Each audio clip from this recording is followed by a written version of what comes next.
मानावाला शहर की आबादी 50,000 से जायद नफूस पर मुश्तमिल है और इस शहर से 50 गांव और भी मिलते हैं, लेकिन इतना बड़ा शहर रेस्क्यू 1112 से महरूम है। इस हवाले से मजीद जानते हैं नुमाइंदा फैज न्यूज मानावाला मियां शेर मोहम्मद जरगर की इस रिपोर्ट में।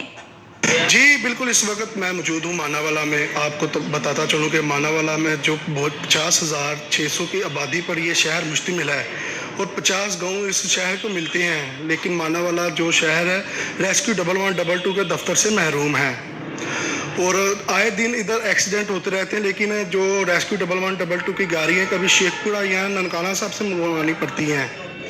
मानावाला में करोड़ों रुपए की जगह होने के बावजूद भी रेस्क्यू का दफ्तर मौजूद नहीं है। हमारे साथ एक शहरी मौजूद है, इनसे बात करते हैं, इनका क्या कहना है इस वाला से। मानावाला में बहुत ज़्यादा एक्सीडेंट का बायस बनता है, जिसकी वजह से हमें ननकाना साहब से गाड़ी मंगवानी पड़ती है। हमारे यहाँ करोड़ों रुपए की जगह होने के बावजूद भी हमारे यहाँ 1122 का दफ्तर नहीं है, जिसकी वजह से हमारे इमरान खान साहब से अपील है कि यहाँ दफ्तर बनाया जाए।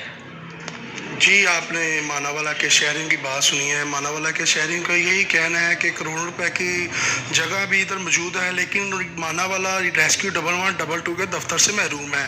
मज़ीद आपको बताता चलूँ कि मानावाला में हॉस्पिटल भी बनाया गया, सरकारी स्कूल भी हैं, लेकिन अगर नहीं है तो रेस्क्यू 1112 का दफ्तर नहीं है, जिससे मानावाला के शहरियों ने वज़ीर-ए-आज़म इमरान खान और डिप्टी कमिश्नर से नोटिस लेने का मुतालबा किया है। जी, पंजाब के